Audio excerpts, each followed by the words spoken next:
Assalamualaikum warahmatullahi wabarakatuh. Telah sampai kepada saya sebuah video di mana Ustaz Dr. Zamihan cuba membela nyanyian ataupun qasidah yang memuji-muji Syekh Zainul Asri yang viral baru-baru ini.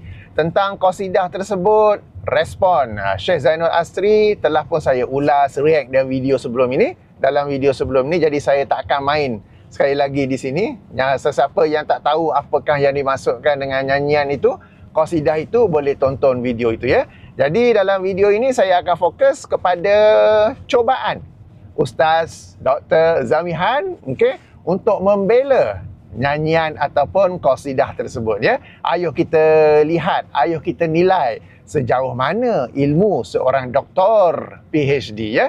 Baik, saya mainkan video tersebut. Kemudian saya berikan ulasan, react dan kritikan. Begitu juga qasidah yang diorang puji apa? Syekh Zainul Asri. Syekh Zainul Asri itu imam kita, pemimpin kita, pelindung kita, wali kita, penolong kita, beri syafaat. Dan ada yang dia sebut tu khariqul adah. Khariqul adah ni kita tengoklah perkataan tu ditanggung atas maksud hakiki ke majazi. Kalau hakiki, pencari adat ni bagi Nabi SAW adalah mukjizat. Kerana Allah beri keistimewaan pada Nabi dan Rasul ni satu kuasa yang luar biasa, yang menakjubkan orang lain sehingga orang lain tak boleh lawan kuasa luar biasa itu. Dan kuasa itu membuktikan dia memang betul-betul utusan Allah. Air keluar daripada celahan tangan jejari Nabi SAW boleh guna untuk berwuduk. Nabi SAW belah bulan dengan tangan. Nabi SAW bercakap dengan pokok. Tanya pokok, wahai pokok, siapa aku? Pokok boleh bercakap dengan bahasa Arab, kamu adalah utusan Allah. Lagi orang Badui itu terperanjat, terkejut, beriman dengan Nabi SAW. Nabi SAW meletakkan balik mata Al-Qamah yang kena panah di matanya. Kemudian baginda buang panah tu, ambil biji mata yang jatuh tu, letak balik dan baginda gosok, dan mata Al-Qamah tu boleh melihat dengan penglihatan yang lebih cerah daripada sebelumnya. Itu mukjizat. Banyak lagi mukjizat Nabi SAW. Kalau kita tanggung mencari bagi adat bagi Nabi itu adalah mukjizat. Tapi bagi manusia biasa, mencari bagi adat tu kita ertikan sebagai luar biasa. Macam kita cakap dengan orang Hindu, luar biasa Pak. Bukan artinya dia jadi Nabi, tak. Bukan artinya dia jadi Rasul, tak. Kita kata luar biasa. Mungkin baju dia luar biasa, percakapan dia luar biasa, pencapaian dia luar biasa.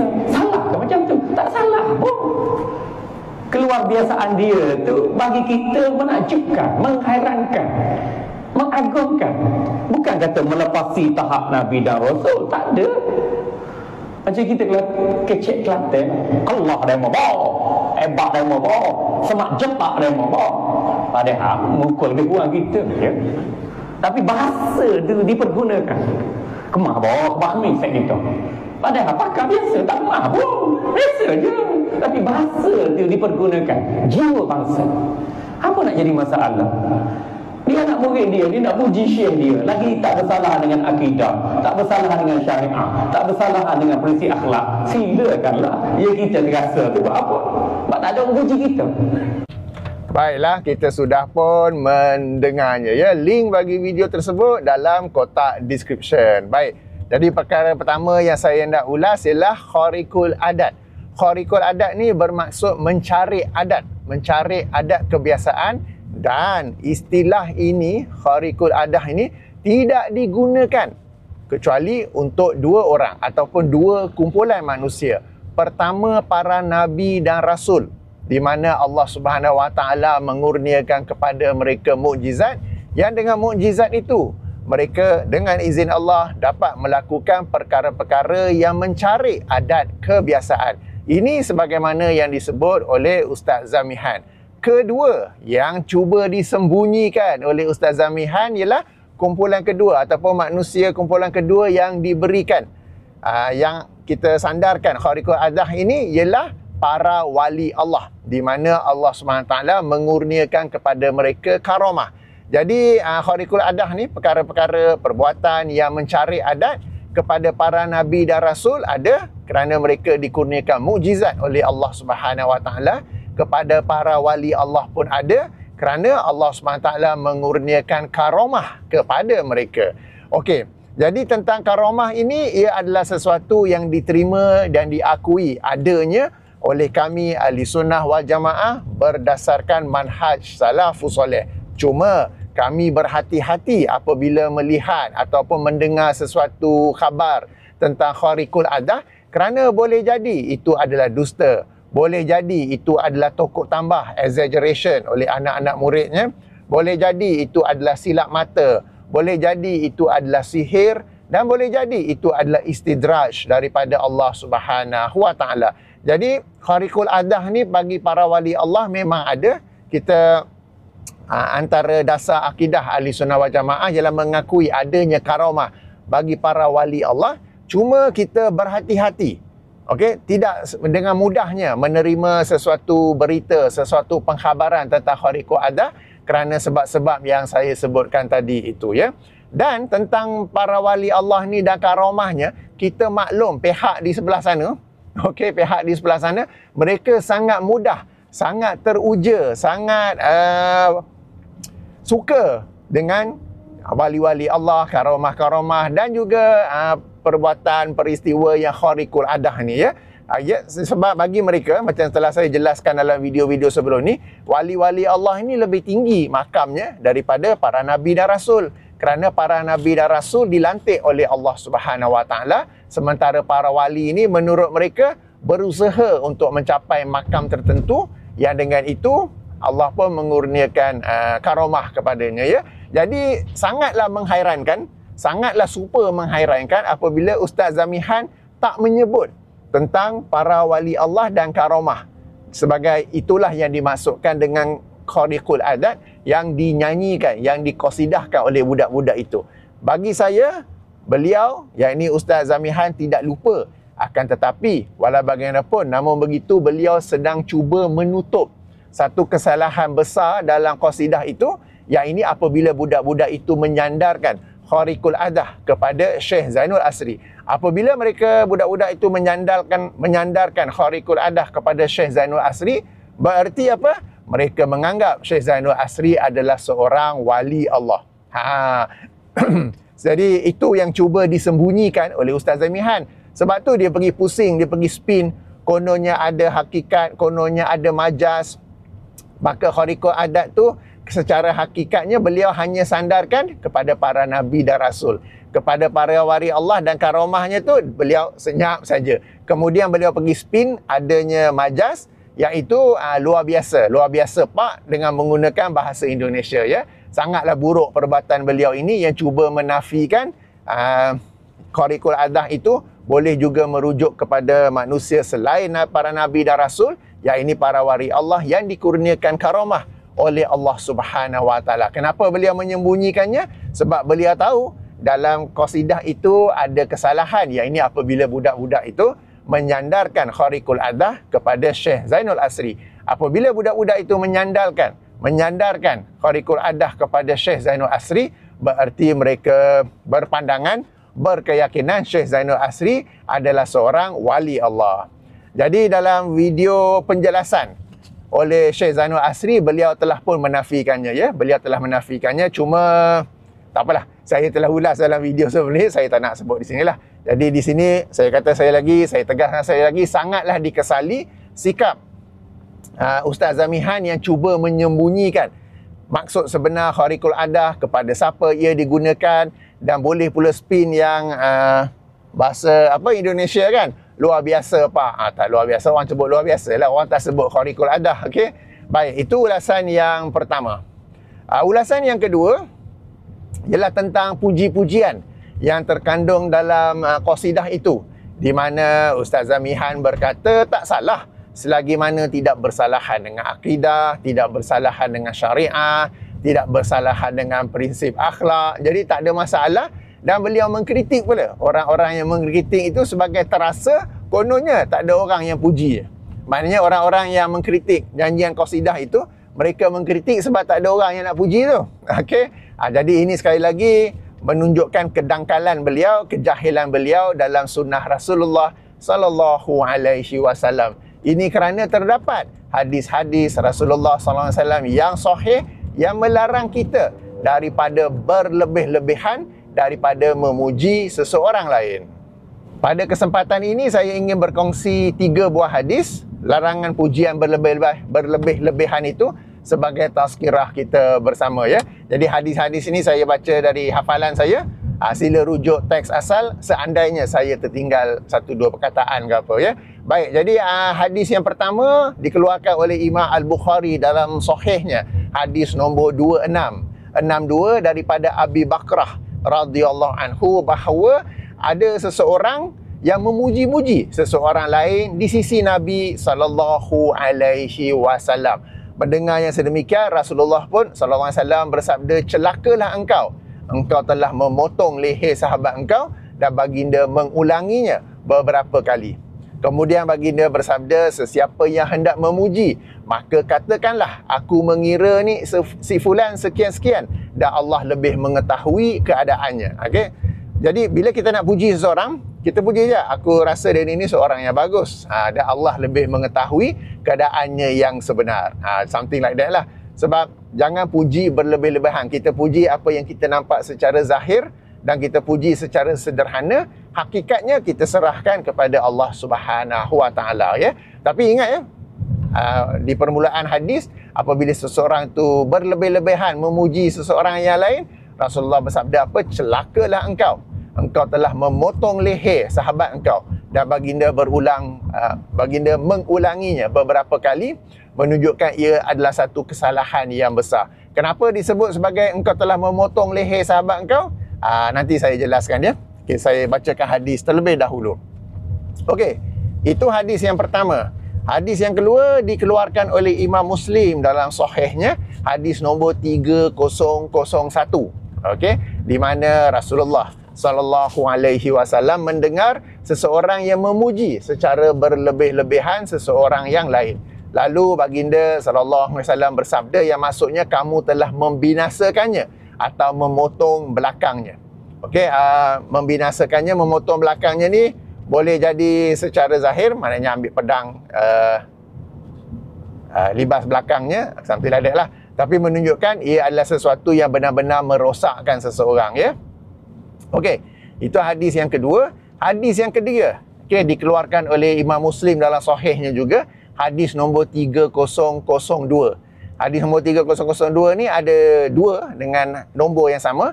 Yang pertama pendek sikit, yang kedua panjang sikit. Saya baca yang kedua tu ya. Okey, jadi dalam hadis yang kedua ini bahawa seseorang memuji-muji secara berlebih-lebihan Uthman ibnu Affan radhiyallahu anhu.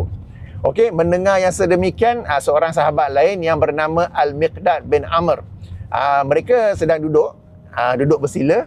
Lalu Al-Miqdad ni mendengar pujian yang berlebih-lebihan tu, beliau pun bangun, kemudian pergi melutut di hadapan orang yang memuji-muji tu. Dia orang sedang duduk bersila. So Al-Miqdad dengar pujian lebih-lebihan tu, dia pun bangun, menghampiri orang yang memuji berlebih-lebihan tu, melutut di hadapannya. Berarti bukanlah berdiri, bukan duduk, tapi melutut lah. Saya tak dapat nak tunjuk sekarang ni, tengah driving kan. Okey. Mengambil segenggam tanah ataupun pasir, lalu menabur di wajah orang. Menabur di wajah orang itu ya. Okey. Uthman ibnu Affan melihat yang sedemikian, bertanya, kenapa kamu buat sedemikian itu? Al-Miqdad menjawab bahawa Nabi SAW bersabda, apabila kalian melihat seseorang memuji secara berlebih-lebihan, maka taburlah turab. Turab ni tanah boleh, pasir boleh, ke wajah mereka. Jadi Al-Miqdad ni, dia benar-benar mempraktikkan apa yang disabdakan oleh Rasulullah sallallahu alaihi wasallam. Yang ini, apabila kalian melihat seseorang itu berlebih-lebihan memuji, maka taburlah tanah ataupun pasir ke wajah mereka. Dia betul-betul buat ya. Maksudnya apa? Zahir hadis. Tak ada kiasan-kiasan. Okey, sebab orang mungkin katakan takkan tabur tanah, tabur pasir kok, maknanya tegurlah, maknanya tahanlah. Tak, dia betul-betul pergi ambil tanah atau pasir, lalu ditaburkan ke muka orang yang memuji-muji secara berlebihan. Bukan puji dia, tapi puji Uthman ibnu Affan radhiyallahu anhu, ya. Jadi daripada hadis ni kita dapat belajar juga bahawa bukan sekadar orang itu puji kita berlebihan, kita kena tegur dia, kena stop dia.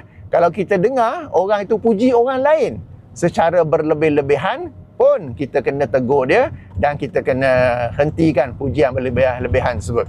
Sebab macam dalam kes budak-budak yang dikatakan sebagai anak murid Syekh Zainul Asri yang berlebih-lebihan memuji Syekh dalam qasidahnya tu, ada yang katakan itu antara anak murid dengan Syekh, yang kau nak sibuk tu buat apa? Okey. Jadi hadis Al-Miqdad ni, hadis ketiga yang saya baca ni, orang tu puji Uthman, tak ada kaitan dengan Miqdad. Apa ya Al-Miqdad nak kisahkan? Tak. Sebab Rasulullah SAW sabda, siapa yang melihat orang yang memuji secara berlebih-lebihan, taburlah tanah atau pasir ke wajahnya. Walaupun orang tu puji orang lain, tak ada kaitan dengan kita. Okey. Jadi itu 3 hadis yang ingin saya kongsikan. Okey. Sekarang ni pengajaran daripada hadis, kenapa terdapatnya larangan puji berlebih-lebihan? Ada 3 sebab. Pertama, boleh jadi apabila seseorang tu puji berlebih-lebihan, ia adalah satu dusta, maknanya dia tokok tambah, exaggeration.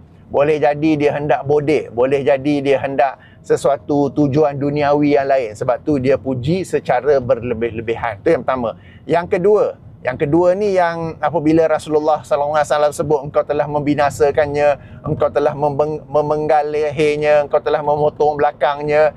Ini kerana sebab kedua. Apakah itu? Apabila seseorang berlebih-lebihan memuji orang lain, ia akan menyebabkan orang yang dipuji itu menjadi ujub, menjadi sombong, menjadi angkuh, menjadi terasa hebat dan berbagai sifat-sifat tercela yang lain. Okey? Jadi ini yang baginda sallallahu alaihi wasallam maksudkan, bahawa engkau telah memotong lehernya, engkau telah membinasakannya, engkau telah memotong belakangnya. Kenapa? Sebab pujian berlebih-lebihan akan menyebab seseorang itu ujub, sombong, angkuh, rasa hebat dan macam-macam lain lah, sifat-sifat yang tercela. Itu yang kedua, ya. Sifat yang ketiga, bukan sifat ketiga, sebab yang ketiga. Okey, pujian berlebih-lebihan seperti ini adalah bibit-bibit awal akan lahirnya pendewaan, pengkultusan ke atas seorang tokoh. Okey, pujian yang berlebih-lebihan ini adalah bibit-bibit awal, langkah-langkah awal yang akan menyebabkan seseorang itu mendewakan, mengkultuskan seseorang tokoh. Dan ini adalah bibit-bibit awal munculnya, lahirnya aliran sesat ke, tarikat sesat ke, kumpulan sesat ke. Sebab bila kita sebut aliran sesat, tarikat sesat, kumpulan sesat, apa semua tu, semuanya ada tokohnya. Dia melibatkan manusia. Ada seorang tokoh yang mana ahli-ahlinya, orang-orang yang terlibat dalam aliran tu, tarikat tu, kumpulan tu, mereka ada satu ciri apa? Berlebih-lebihan dalam memuji tokoh itu. Berlebih-lebihan sehingga mereka mendewakannya. Apa dia buat semua betul, tak ada yang salah. Itulah yang timbul seperti yang sedang berlaku sekarang ni kan. Bertabaruk, mengambil air basuhan kaki lah, air rambut lah, janggut lah, apa-apa semua tu, dan macam-macam lain. Semua itu dia bermula, dia bukan tiba-tiba jadi macam tu. Dia bermula dari awal sikit-sikit, lama-lama jadi bukit. So sikit-sikit tu dia bermula dengan macam ni lah, pujian-pujian yang berlebih-lebihan. Okey, sebab itu Rasulullah sallallahu alaihi wasallam sejak awal lagi dengar je puji-pujian yang berlebihan. Wah, baginda, kalau kita dengar hadis tadi, baginda mendegur dengan keras tu. Bukan biasa-biasa kan. Macam hadis pertama saya baca Sahih Bukhari tu kan, celakalah engkau. Kan, engkau telah membinasakan sahabat engkau. Hadis lain, engkau telah memotong lehernya, telah memotong belakangnya. Okey, lepas tu suruh tabur pasir apa semua. Macam something serius ni, apa hal? Sebabnya yang pertama tu kalau kita kata nak bodek ke apa, mungkin kurang lah. Yang kedua tu, yang ini menyebabkan timbulnya sifat ujub, sombong, angkuh, terasa hebat. Dan yang ketiga, akan melahirkan perlahan-lahan ya sikap mendewakan, sikap mengkultuskan, sikap taksub kepada orang yang dipuji-puji itu. Sebab apabila ada sikap taksub itulah dia akan melakukan pujian berlebih-lebihan. Apabila ada sikap hendak mendewakan satu individu, itulah akan adanya pujian yang berlebih-lebihan. ataupun dalam rangka untuk mengkultuskannya, ya. Sebab itu daripada awal lagi Rasulullah sallallahu alaihi wasallam melarang puji-pujian yang secara berlebih-lebihan. Dan di sini kita dapat lihat je bagaimana seorang ustaz, doktor, tidak dapat melihat perkara ni. Dah tak tahu hadis ni. Dia kata apa tadi? Asalkan tidak bersalahan dengan akidah, tak bersalahan dengan syariah, tak bersalahan dengan akhlak, boleh puji. Orang yang mengkritik tu, dia kata apa? Terasa sebab tak ada orang nak puji mereka. Halo, kita mengkritik sebab adanya hadis-hadis yang melarang, dan kita faham sebab di sebalik larangan tersebut. Sebab kenapa Rasulullah sallallahu alaihi wasallam melarang puji-pujian berlebih-lebihan. Macam dalam kes anak-anak murid yang memuji Syekh Zainul Asri dalam qasidah itu, yang dibimbangi. Yang dibimbangi ialah ia bibit-bibit awal, langkah-langkah awal memuja, mendewakan dan mengkultuskan Syekh. Sebab tu perlu dikawal sejak pada awal. Dan sebab itu macam yang kita semua kata, Syekh Zainul Asri sebagai tuan guru, dia yang sepatutnya menasihati budak-budak tu, relax, nyanyi biasa-biasa cukup, tak payah lebih-lebih sangat, ya. Bukanlah dia kata surprise, aku pun tak tahu, takkan nak tegur dia orang, lepas tu saya pun tak cakna apa dia orang kata. This is very irresponsible, ya. Okey, lari topik dah pula. Alright. Tapi apabila menyebut tentang puji-pujian, bukanlah semuanya terlarang. Boleh memuji secara sederhana atas dua tujuan. Pertama, sebagai penghargaan, appreciation, penghargaan. Yang kedua, sebagai memberi motivasi. Okey, tapi kita puji biasa-biasa saja. Kita jumpa seorang ustaz, katakan, ya, yang kita suka dengar kuliah-kuliahnya, kita pun jumpa, Assalamualaikum Ustaz, saya suka dengar kuliah Ustaz, teruskan. Habis macam itu. Kan? Bila kita kata suka, maknanya kita berterima kasih, kita appreciate. Kita kata teruskan, kita beri motivasi. Jadi macam tu cukup. Alright? Jadi apakah dalil bolehnya puji-pujian yang sederhana? Okey, dalilnya ialah adanya hadis-hadis Rasulullah sallallahu alaihi wasallam yang sangat banyak yang memuji para sahabat baginda radhiyallahu anhum, baik secara umum ataupun spesifik kepada individu tertentu. Kita tahu kan ada hadis-hadis yang menerangkan keutamaan Abu Bakar, Umar, Uthman, Ali, Ahlul Bait dan semua sahabat-sahabat lain kan. Jadi ada hadisnya. Maka bukanlah pujian ni terlarang secara total. Jadi boleh puji asalkan ia bersederhana dan atas tujuan itulah appreciation, penghargaan, memberi motivasi. Dan apabila Rasulullah memuji pula, ia memang sesuatu yang betul. Macam ada 10 sahabat yang Rasulullah kata dijanjikan syurga kan. Memang betul, bukannya baginda tukar tambah, bukannya baginda exaggerate. Tapi kita pula kalau puji, itu yang hadis pertama tu kan, kita puji berdasarkan apa yang zahir nampak saja. Yang selebihnya ataupun hakikatnya Allah Subhanahu Wa Taala yang mengetahuinya, ya. Jadi moga-moga berdasarkan 3 hadis ini kita meletakkan pujian di tempat yang betul. Jangan berlebih-lebihan dalam memuji dan jangan tak puji langsung. Sebab appreciation, motivation adalah sesuatu yang bagus. Dia bolehkan, dipersilakan. Yang dilarang ialah berlebih-lebihan. So merujuk kepada qasidah yang dinyanyikan oleh anak-anak murid Syekh itu, ia adalah puji-pujian yang berlebih-lebihan, sesuatu yang dilarang dalam syariat Islam. Baiklah, demikian ulasan, react dan kritikan saya di Petronas nak isi minyak ni.